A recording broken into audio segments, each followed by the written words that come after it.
आज की इस वीडियो के अंतर्गत हम Bihar board class 6 history chapter 5 जिसका शीर्षक है प्रारंभिक शहर के बारे में स्टडी करने वाले हैं, अध्ययन करने वाले हैं।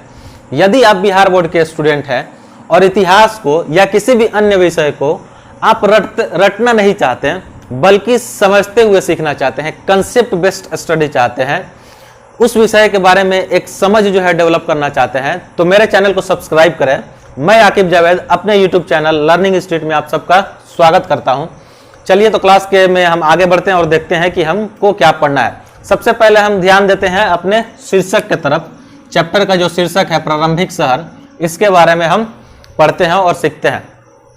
उससे पहले 1 मिनट आप ध्यान से सुनिए, तब जाकर आपको समझ में आएगा कि प्रारंभिक शहर का मतलब क्या हुआ।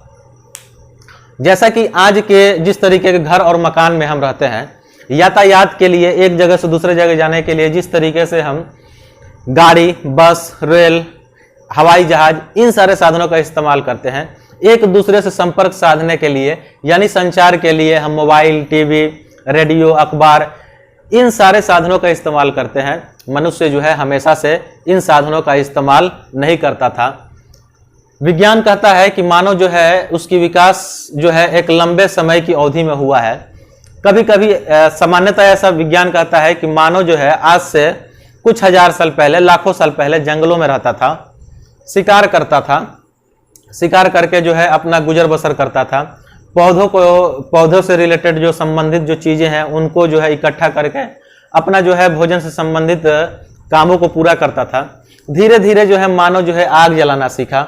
आगे चलकर जो है मानव जो है पत्थरों का औजार बनाना सीखा, पत्थरों का जो है बेहतरीन औजार बनाना सीखा। उसके बाद आगे चलकर मानव जो है कृषि करना सीखा, पशु पालना सीखा। पहली बार जो है मानव जो है बस्ती बसाना सीखा, गांव बसाना सीखा। तो ये जो विकास की एक प्रक्रिया है जिसमें मानव जो है क्या कर रहा है, एक विकास के प्रक्रिया के तहत आगे बढ़ता जा रहा है। एक वक्त आता है जब मानव गांव बसाने और बस्ती बसाने से आगे निकलकर क्या कहता है कि पहली बार मानव सभ्यता के विकास में मानव जो है पहली बार इस दुनिया में क्या करता है, शहर बसाता है। क्या बसाता है? शहर बसाता है, यानी कि प्रारंभिक शहर। उस शहर के बारे में हमको जो है अध्ययन करना है, हमको जो है स्टडी करना है कि इस पृथ्वी पर मानव जो है पहली बार जब क्या करता है, शहर बसाता है, शहर का विकास करता है। वास्तविक में हमको क्या पढ़ना है, भारतीय उपमहाद्वीप के अंतर्गत जब पहली बार शहर का विकास हुआ, उस शहर के बारे में, उस सभ्यता के बारे में हमको पढ़ना है। चलिए आगे बढ़ते हैं और सुनते हैं कि आखिर हुआ क्या था।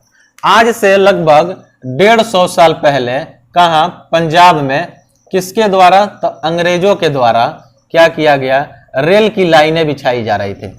आज से लगभग 150 साल पहले पंजाब में अंग्रेजों के द्वारा रेल की लाइनें बिछाई जा रही थी। उस रेल की लाइन बिछाए जाने के लिए बड़ी संख्या में क्या थी, ईंटों की जरूरत थी। और वो ईंटें जिन इलाकों में पंजाब की बिछाई जा रही थी वहीं से जमीन में गड़े हुए ईंटों की प्राप्ति अंग्रेजों को हो गई। अंधाधुंध तरीके से अंग्रेज जो है जमीन से उन ईंटों को निकालते रहे और रेलवे लाइन जो है बिछाते रहे। ये काम जो है, रेल का काम जो है पूरा हुआ। बहुत सारे ईंट जो है जमीन के अंदर से निकाले गए और उसको रेल के काम में, रेल लाइन के काम में लगा दिया गया। आगे चलकर आज से लगभग 100 साल पहले 1921 में क्या होता है, उस जगह की खुदाई कराई जाती है जहां क्या किया गया था, जहां से ईंट निकालकर रेल लाइन बिछाई गई थी। 1921 में उस जगह की खुदाई की जाती है जिसका नाम है हड़प्पा। ये हड़प्पा जो है वर्तमान पाकिस्तान का इलाका है, उस जगह की खुदाई होती है। खुदाई करने वाले में खुदाई करने दयाराम साहनी, इनके नेतृत्व में क्या होता है, खुदाई कराई जाती है। खुदाई कराने के पश्चात पता चलता है कि ये जो शहर है, जब खुदाई हुई तो खुदाई के बाद क्या निकला कि एक पूरा शहर जो है निकलकर सामने आया। जिस 150 साल पहले पंजाब में अंग्रेजों के द्वारा जिस जगह से ईंटों को निकालकर रेल की लाइनें बिछा दी गई थी, आगे चलकर 50 साल बाद यानी कि आज से 100 साल पहले उस जगह की दोबारा खुदाई की गई और दोबारा खुदाई जब की गई तो उस खुदाई के अंतर्गत क्या हुआ, एक पूरा कंप्लीट शहर जो है निकल कर सामने आया, और उस शहर का नाम उस जगह के नाम पर रखा गया, यानी कि हड़प्पा नगर इसको कहा गया, हड़प्पा नगर कहा गया। पहली बार जो है मानव क्या कर रहा है, उसको साक्ष्य मिल रहा है, कहाँ, भारतीय उपमहाद्वीप में। आज से, और वैज्ञानिकों के द्वारा क्या बताया गया कि आज से 4700 साल पहले इन शहरों की साल पहले ये शहर जो है बसाए गए थे, आज से 4700 साल पहले। फिर आगे चलकर क्या होता है कि आगे चलकर और भी जगहों की जो है खुदाई की जाती है। भारत में यह अकेला ऐसा शहर नहीं था, भारत में ऐसे लगभग विद्वानों को, पुरातत्ववेत्ताओं को, इतिहासकारों को लगभग 2800 ऐसे शहर जो है, यानी कि हड़प्पा से रिलेटेड जो है स्थान जो है जिनकी प्राप्ति होती है। तो हम देख रहे हैं यहाँ पे क्या होता है कि हमको शहरों की प्राप्ति हुई। 1921 में जो है सबसे पहले हड़प्पा की खुदाई हुई। हड़प्पा की खुदाई होने से क्या होता है, हमको एक कंप्लीट शहर मिलता है। उसके आगे चलकर क्या होता है, हड़प्पा के बाद जो है मोहनजोदाड़ो, एक नया शहर जो है सामने आता है।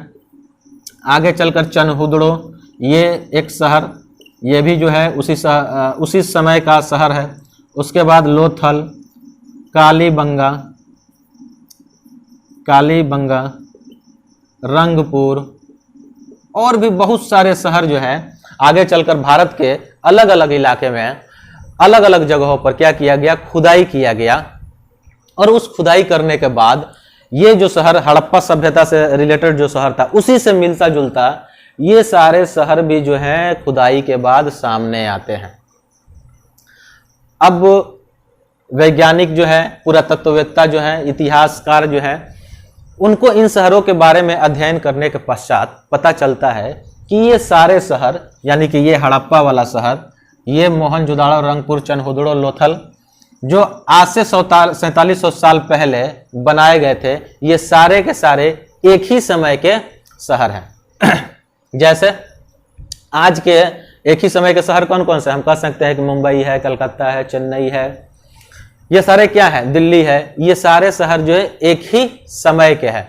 भारत की अलग अलग जगहों की खुदाई की गई, अलग अलग जगहों की खुदाई करने में बहुत सारे शहर जो है निकल कर सामने आए, और रिसर्च से पता चलता है कि ये सारे शहर जो हैं क्या कहलाएं, एक ही समय के शहर हैं। और इन शहरों के नाम पर क्या किया गया, इस समय को क्या कहा गया, सिंधु घाटी सभ्यता या हड़प्पा सभ्यता कहा गया। क्या कहा गया, हड़प्पा सभ्यता या सिंधु घाटी सभ्यता, दोनों नाम को ध्यान से देखना है। अब ये जो सभ्यता थी, जो एक ही आज से 2700 साल पहले एक शहरी सभ्यता थी, भारतीय उपमहाद्वीप में पाया गया। अब उसका नामकरण करना था कि आखिर इस सभ्यता का नाम क्या दिया जाए। तो इसको प्रारंभिक शहर तो कह ही सकते हैं, लेकिन उसको उस शहर के सभ्यता का नाम दिया गया हड़प्पा सभ्यता या सिंधु घाटी सभ्यता। अब यहाँ पे समझने वाली चीज है कि हड़प्पा सभ्यता या सिंधु घाटी सभ्यता ही क्यों कहा गया। दोनों एक ही चीज है। 4700 साल पहले जो शहर इस भारतीय उपमहाद्वीप में उपस्थित थे, उन शहरों के ग्रुप को क्या कहा गया, एक सभ्यता कहा गया। उसी सभ्यता को या तो हड़प्पा सभ्यता कहें या सिंधु घाटी सभ्यता कहें। अब समझते हैं कि दोनों का नाम जो है, एक का नाम हड़प्पा और दूसरे का नाम सिंधु क्यों पड़ा। हड़प्पा हम देख रहे हैं कि 1921 में पहली बार जो है खुदाई होती है, पहली बार खुदाई की जाती है। किस जगह की, तो हड़प्पा नामक नगर जो है, हड़प्पा नामक जो जगह है उसकी खुदाई की जाती थी, और वो शहर जो है अस्तित्व में आता है। इसलिए इस हड़प्पा सभ्यता, हड़प्पा नगर का जो है काफी महत्व है। इसीलिए इस पूरी सभ्यता का नाम जो है क्या रखा गया, हड़प्पा सभ्यता रखा गया। क्यों, क्योंकि सबसे पहले खुदाई जो हुई थी इसी हड़प्पा नामक जगह पर हुई थी। सिंधु घाटी सभ्यता नाम क्यों पड़ा, यह भी समझना जरूरी है। तो सिंधु घाटी सभ्यता नाम इसलिए पड़ा कि आगे चलकर जिन शहरों की खुदाई हुई और ये शहर जो है सामने आए, उनमें से अधिकांश शहर जो थे कहाँ थे, तो सिंधु और उसकी सहायक नदी क्या थे? जितने नदी जो है, जितने शहर जो है अस्तित्व में आए थे, अधिकांश शहर कहाँ मिले? सिंधु और उसके सहायक नदियों के किनारे पर ही मिले। सिंधु जो है मुख्य नदी है, उसकी और भी बहुत सारी सहायक नदियां हैं, जिसमें झेलम, चेनाब, रावी, ब्यास, सतलज, ये सारी उसकी सहायक नदियां हुई। और ये सारे शहर जो है इन्हीं नदियों के किनारे पाए गए, जिनमें से मुख्य नदी कौन है? सिंधु नदी है। इसी कारण जो है इस सभ्यता का नाम भी क्या किया गया? इस सभ्यता का नाम सिंधु घाटी सभ्यता रख दिया गया।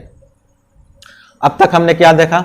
अब तक हमने देखा कि जो है सिंधु घाटी सभ्यता क्यों कहा गया, हड़प्पा सभ्यता क्यों कहा गया, प्रारंभिक शहर क्या है, किस तरीके से खुदाई हुआ, किस तरीके से शहर जो सामने आए, और क्या ऐसी विशेषता थी जिनको देखने के बाद लगा कि ये सारे शहर जो है एक ही समय के हैं, और उनके बारे में जो है हम आगे जो है पढ़ना शुरू करेंगे। अब हम क्लास में आगे बढ़ते हैं। उससे भी पहले यदि अभी तक आपने जो है चैनल को सब्सक्राइब नहीं किया है तो तुरंत जो है चैनल को सब्सक्राइब करें। ये मेरा यूट्यूब चैनल लर्निंग स्ट्रीट जो है बिहार बोर्ड के स्टूडेंट के लिए एक डेडिकेटेड यूट्यूब चैनल है। मैंने देखा कि यूट्यूब के प्लेटफॉर्म पे हर स्टेट के लिए, हर कोर्स के लिए जो है एक डेडिकेटेड चैनल है, लेकिन बिहार बोर्ड के स्टूडेंटों के लिए किसी भी तरीके का एक डेडिकेटेड जो यूट्यूब चैनल नहीं है। तो यहाँ पे मेरे द्वारा लर्निंग स्ट्रीट के माध्यम से सारे बिहार बोर्ड के स्टूडेंटों के लिए 6 क्लास से लेकर 12 तक सोशल स्टडी, साइंस, यानी कि जितने भी विषय हैं उनको जो है कवर किया जाएगा। यदि आप किसी भी विषय को रटना नहीं चाहते हैं बल्कि उसको समझना चाहते हैं, कंसेप्ट बेस्ड स्टडी चाहते हैं, उसको समझते हुए सीखना चाहते हैं, उस विषय को समझना चाहते हैं, तो मेरे चैनल को सब्सक्राइब करें। मैं आकिब जावेद फिर से आप सबका अपने यूट्यूब चैनल में स्वागत करता हूं, और चलिए आगे बढ़ते हैं और देखते हैं कि अब हमको क्या पढ़ना है। तो एक चीज अब मन में सवाल उठ कर आता होगा कि आखिर ये हमको कैसे पता चलता है कि इतने सारे शहर जो जमीन से खोद कर निकाले गए वो सारे जो हैं एक समय के हैं। बहुत आसान है, अगर उन शहरों में कुछ चीजें जो है एक जैसी हैं या बहुत सारी चीजें ऐसी जो हैं जिनमें उनमें समानता है, तो उनको देखकर हम कह सकते हैं कि ये सारे शहरें जो हैं एक समय की है। या कार्बन डेटिंग सिस्टम के आधार पर भी हम अधिकांश ये पता लगा लेते हैं कि कौन सा चीज जो है कितना पुराना है, उसके माध्यम से भी हमको जानकारी मिल जाती है। तो उन शहरों में ऐसी कौन सी विशेषताएं थी जिनके माध्यम से हम कह सकते हैं कि ये सारे शहर जो हैं एक ही समय के हैं। चलिए एक उदाहरण के माध्यम से इसको समझने की कोशिश करते हैं। मान लेते हैं ये शहर है, ये कंप्लीट जो है शहर, इसको दो भाग में बांट देते हैं।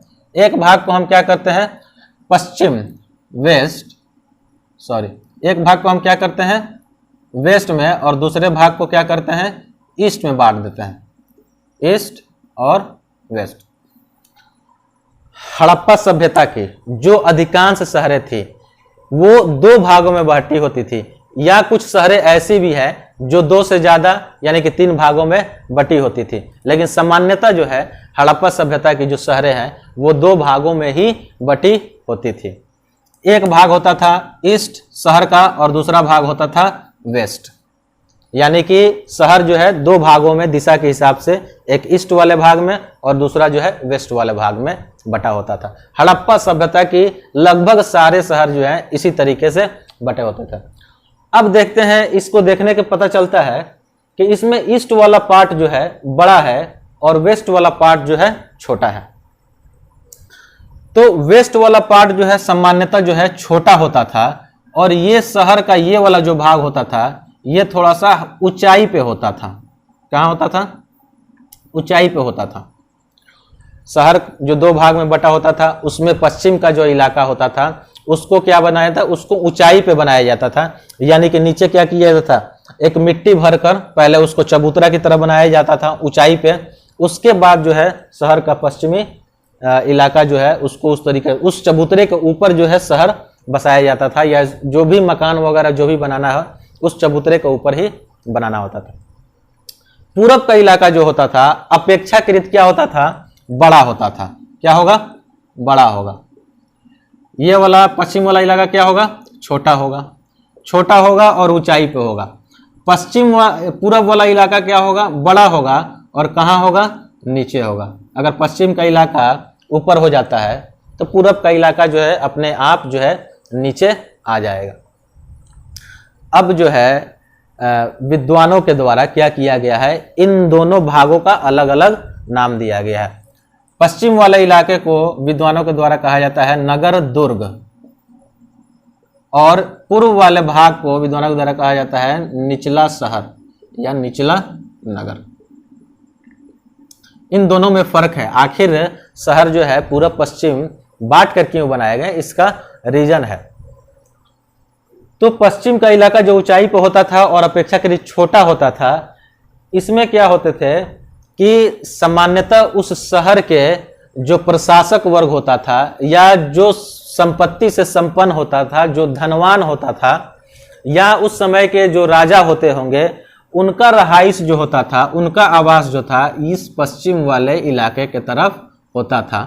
यानी कि कौन लोग रहते थे, तो प्रशासक जो होंगे वो, या हो सकता है कि पुरोहित वगैरह जो रहते हों वो, या अगर उस समय में राजा होते होंगे। चूंकि हमको लिखा हुआ वैसा कुछ मिला नहीं है जिससे राजा का प्रमाण मिले, फिर भी अगर राजा या प्रशासक या कोई संपत्ति वाला धनवान आदमी हो, धनी आदमी हो, अमीर आदमी हो सामान्यतः, तो उसका आवास जो है ये पश्चिम वाला इलाका होता था। और पूरब वाला इलाके में क्या होता था, तो पूरब वाले इलाके में जो उस समय का जो सामान्य जनता होती थी, साधारण जो जनता थी, वो इधर जो है अपना निवास बनाती थी। यानी कि पूरब का इलाका में जो है सामान्य जनता यानी साधारण जो जनता थी वो रहती थी। और ऊंचे वाले इलाके में क्या होता था कि उस समय के जो प्रशासक होते थे, जो राजा पुरोहित होते होंगे, या जो संपत्ति संपन्न है, धनी है, अमीर है, वो लोग जो है इन इलाकों में रहते होंगे। चलिए अब आगे देखते हैं। ये शहर जो है, ये शहर का ढांचा है और ये अधिकांश शहरों का ढांचा है जो सिंधु घाटी सभ्यता के अंतर्गत आते हैं। अब इसमें एक चीज और देखने वाली बात है और ध्यान देने वाली बात है कि वेस्ट का जो इलाका होता था, यहाँ के जो मकान होते थे या जो भी स्ट्रक्चर होते थे, वो निचले नगर के स्ट्रक्चर से बड़े होते थे, भव्य होते थे, यानी कि शानदार होते थे। उनका जो है क्षेत्र जो है बड़ा होता था, या कुछ स्पेशल जो है स्पेशल स्ट्रक्चर जो है देखने को मिलता है जो निचले नगर में देखने को नहीं मिलता। उस स्पेशल स्ट्रक्चर में से कुछ जो है हमको देखने को मिलेगा। उसमें से एक सबसे स्पेशल स्ट्रक्चर जो है मोहनजोदाड़ो में किस इलाके में, तो ये वाले वेस्ट वाले इलाके में, जिसमें प्रशासक वगैरह ऊंचाई पर, यानी कि जिसको ऊंचाई पे बनाया जाता था, वहां पे एक स्नानागार मिला है। यानी जिसको आज हम क्या कह सकते हैं, स्विमिंग पूल जिसको आज कहते हैं, उस तरीके का स्ट्रक्चर जो है मोहनजोदाड़ो में मिला है, जिसे महान स्नानागार कहते हैं।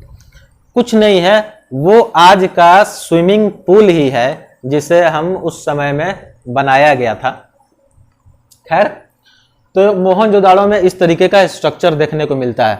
इस स्नानागार में, इसको महान स्नानागार कहते हैं, महान स्नानागार। इसमें क्या विशेषता थी, तो ये जो है, ये अगर मान लेते हैं ये हमारा अगर स्नानागार है, तो इसमें दो तरफ से उतरने के लिए सीढ़ियाँ थी। इतना खास थी, दो तरफ से उतरने के लिए सीढ़ी था। और क्या था इसमें, तो इसमें इसकी जो ईंटें थी, यानी कि जो फर्श बना हुआ था नीचे का, वो डिजाइन किया हुआ उसका फर्श था। और उसके ऊपर से पानी नीचे ना रिसे, इसके लिए क्या किया गया था, तो पानी नहीं नीचे रिसने के लिए एक उपाय किया गया था, उसको चारकोल से लेप किया गया था ताकि पानी जो है नीचे ना रिसे। यानी कि ये सीढ़ियाँ थी दो तरफ से, और इस पे जो है चारकोल का लेयर चढ़ाया गया था। चारकोल का लेयर क्यों चढ़ाया गया था, कि पानी नहीं रिसे, पानी नहीं रिसे, यानी नहीं रिसने के लिए जो है इस पे चारकोल चढ़ाया गया था। इसकी और क्या खास विशेषता थी? तो इस स्नानागार के चारों तरफ क्या थे? मकान थे, यानी कि मकान यानी कि कमरे थे। इसके चारों तरफ कमरे थे ऐसे। और क्या खास बात थी इसकी? तो इसका और खास बात यह था कि इस स्नानागार के अंतर्गत कहीं किनारे पर एक कुआं होता था और उसी कुएं के माध्यम से जो है इस तालाब को, यानी कि इस स्विमिंग पूल को, इस स्नानागार को भरा जाता था। और यहाँ से नाले का भी सिस्टम था कि उसका इस्तेमाल करके क्या किया जाए, नाले से पानी निकाल दिया जाए। अब आप सोच रहे होंगे कि इस स्नानागार का इस्तेमाल कौन करता होगा, तो ये कहना उसका कोई लिखित हमको प्रमाण नहीं मिला है। लेकिन एक चीज़ हम देखते हैं कि शहर के पॉश इलाके में यह पाया जाता है, यानी कि शहर का जो ऊंचा वाला इलाका है जिसमें संपत्ति संपन्न लोग रहते हैं, हो सकता है पुजारी वर्ग रहता हो, तो हो सकता है कि इसका संबंध जो है धार्मिक मान्यताओं से हो, धार्मिक विश्वास से हो, यानी कि किसी खास अवसर पे जो है पुरोहित हो इसमें स्नान करते हो, या उस समय का जो राजा होता था किसी खास समय में इसमें स्नान करता था। किसी भी वजह से जो है इसको बनाया गया था। लेकिन इतना तो स्पष्ट है कि ये शहर का जो पॉश इलाका होता था, जो महंगा इलाका था, जिसको ऊंचाई पे बनाया गया था, उस इलाके में जो है ये स्नानागार पाया जाता है। इसका मतलब ये है कि कुछ खास लोग ही इसका इस्तेमाल करते होंगे। शहर का ये खास चीज है, काफी इंपॉर्टेंट चीज है। ये हमेशा सवाल जो पूछ सकता है कि हड़प्पा सभ्यता में जो महान स्नानागार मिले हैं वो कौन से शहर में मिले हैं। चलिए ये तो हो गया, ये देख पाए। और उस शहर में क्या मिलता है, तो हम कह पाएंगे कि वहां पे जैसे मोहनजोदाड़ो,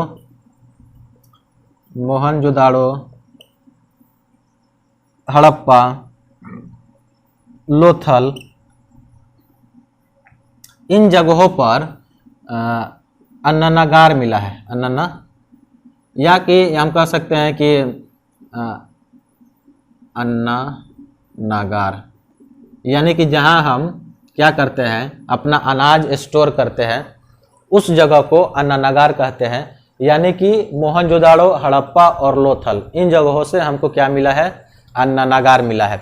यानी कि वहाँ पे जो है बड़ा सा स्ट्रक्चर है जहाँ पे शायद अनाज पहले रखा जाता हो। इसी तरीके से लोथल और कालीबंगा से हमको अग्निकुंड का साक्ष्य मिला है, जहाँ सामान्यतः हो सकता है कि पूजा पाठ से संबंधित जो है या यज्ञ से संबंधित जो है काम जो है वहाँ पे किए जाते होंगे। अब जो है इस चैप्टर के अंतर्गत हम आगे बढ़ते हैं और देखते हैं कि और जो है क्या इसके बारे में पढ़ा जा सकता है।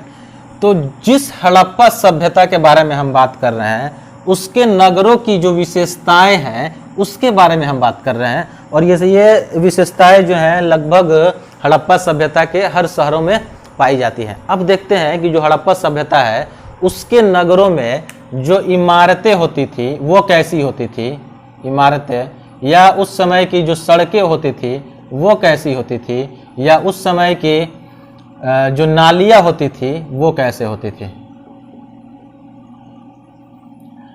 ये सभ्यता इसलिए खास है, पहली बार भारत में नगर बसाए गए इसलिए उतना खास नहीं है, बल्कि ये सभ्यता इसलिए इतना खास है कि शहर बसाने से पहले उस शहर को बसाने की प्लानिंग की जाती थी। आज हम जैसे देखते हैं कि बड़े बड़े शहरों में क्या होता है कि शहर बसाने के पहले जो है उस शहर की प्लानिंग की जाती है। जैसे आज हम अपने गांव शहरों में रहते हैं, पतली पतली गलियां देखते हैं, लगता है कि किसी भी तरीके से ये ऐसे ही बसा लिया गया है। कोई जो है नाले का, सड़क का कोई व्यवस्थित इंतजाम हमको देखने को नहीं मिलता है। इस शहर की एक खास विशेषता ये है कि शहर बसाने से पहले उस शहर के लिए प्लान बनाया जाता था, क्या कहाँ करना है, कैसे सड़क बनाना है, कैसे नाली बनाना है, कैसे मकान बनाना है, ये सारी चीज़ें जो है पहले तय कर ली जाती थी। हम देखते हैं इसके माध्यम से कि आखिर जो है उसमें उस शहर की जो इमारतें होती थी वो कैसे खास थी। तो इमारतों के बारे में हम कह सकते हैं कि इमारतें जो होती थी सामान्यतः एक या दो मंजिल की इमारतें होती थी, सामान्यतः 1 या 2 मंजिल की, लेकिन 3 मंजिल की इमारतें भी पाई गई हैं। सामान्यतः क्या होती थी, 1 या 2 मंजिल, लेकिन 3 मंजिल की इमारतें भी पाई जाती है। दूसरा क्या है कि ये जो मकान होता था, मकान में सामान्यतः बीच में एक आंगन होता था और उसके क्या होता था, चारों तरफ जो है मकान होते थे।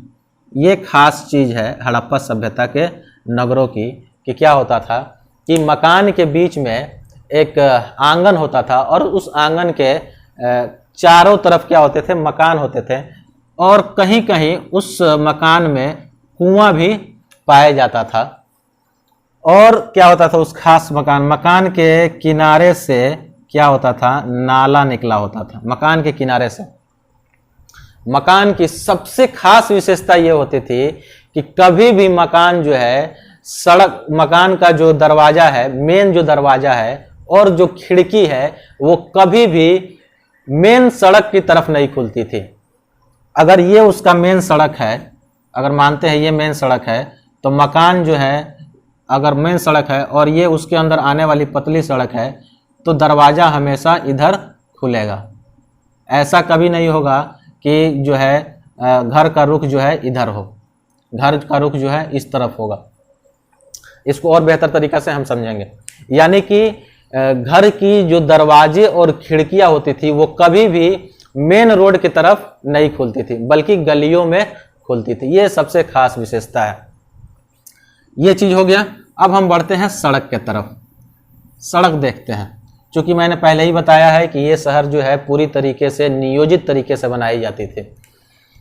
सड़क के बारे में हम कह सकते हैं कि सड़क जो है एक दूसरे को हमेशा जो है समकोण पे काटती थी, एक दूसरे को समकोण पे।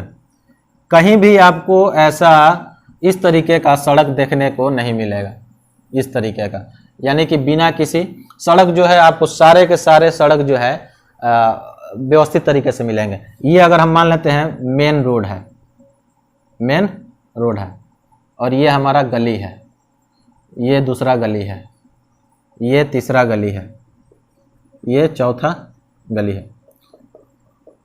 तो हम देख रहे हैं कि ये सड़क जो आके मिलता था हमेशा ये एक दूसरे से समकोण पे मिलेगा, यानी कि पतला सड़क नहीं मिलेगा, बिना किसी प्लान का बनाया हुआ सड़क नहीं मिलेगा।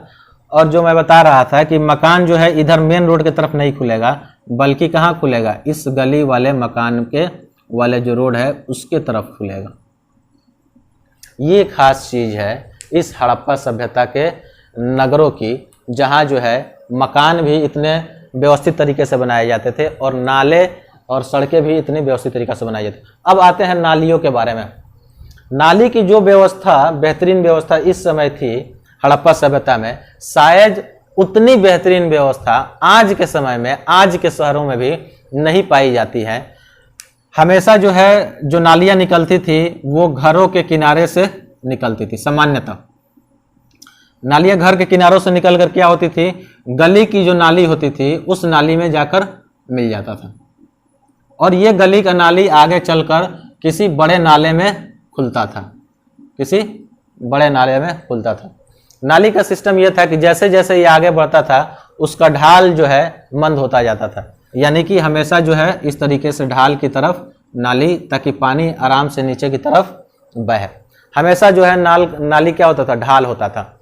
नाली ऊपर से ईंटों से ढका हुआ होता था और नाली के बीच में कहीं कहीं मेन होल बनाया जाता था, जिसमें क्या किया जा सकता है कि समय समय पे उसकी सफाई की जा सके। बड़ा नाला छोटा नाला जाकर जो है बड़े नाले में मिल जाता था, और ये सारे नाले जो है ईंटों से ढके हुए थे, एक उसमें ढाल था। तो हम देख पा रहे हैं कि हड़प्पा सभ्यता के नगरों की इमारतें जो है खास हैं, वहाँ की सड़कें जो है खास हैं, वहाँ की नालियाँ जो है खास है। इतना व्यवस्थित शहर जो है आज के समय में भी भारत में नहीं पाया जाता, इसलिए जो है हड़प्पा सभ्यता की नगरें जो है खास हैं। अब जो है हम दूसरे तरफ बढ़ते हैं क्लास के। आखिर हड़प्पा सभ्यता के और कौन कौन से चीज़ जो है फेमस थे, प्रसिद्ध थे, तो हम कह सकते हैं कि हड़प्पा सभ्यता के और चीज़ों में, जैसे ये इमारतें, सड़कें, नालियाँ फेमस तो थी ही थी, और चीज़ें जो सबसे ज़्यादा फेमस हैं उनमें मन के, यानी कि माला, आभूषण, उस समय के, और उस समय के हम कह सकते हैं कि मनके उस समय का फेमस थे, आभूषण फेमस थे, और मोहर, उस समय की मोहरें जो थी वो बहुत ज़्यादा फेमस थी। मोहर जो है, मोहर क्या होता था, उस समय के जो धनी संपन्न लोग होते थे, जो व्यापारी लोग होते थे, वो जो इस स्टाम्प का इस्तेमाल करते थे, वो उस समय की मोहरें कहलाती थी। वो मोहरें इसलिए खास हैं कि अधिकांश मोहरे पर किसी न किसी तरीके का चित्र मिलता है और कुछ न कुछ जो है लिखा हुआ मिलता है। ये दोनों चीज़ें जो है हड़प्पा सभ्यता में दुर्लभ है, जो कहाँ मिलती हैं, अधिकांश जो है उस मोहर पे ही मिलती है, चित्र मिलता है, जिससे हमको पता चलता है कि वो हड़प्पा सभ्यता में किस तरीके के जो जानवर वगैरह या कुछ पाए जाते थे, और लिखा हुआ कुछ मिलता है। पहली बार जो है लिखा हुआ यानी कि लिपि का साक्ष्य जो है मिलता है, लेकिन दुर्भाग्यवश आज तक जो है इस लिपि को पढ़ा नहीं गया है।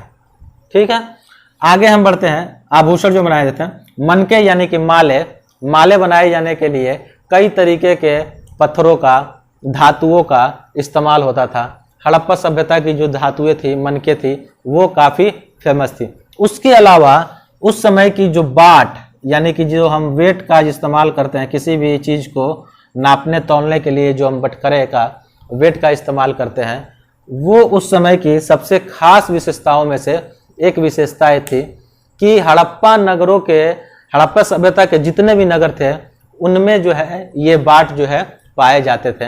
यदि आपको जो है वीडियो पसंद आए तो चैनल को सब्सक्राइब करें, वीडियो को लाइक करें, कमेंट करें और अधिक से अधिक जो है इसको शेयर करें। आज के लिए इतना ही, थैंक यू।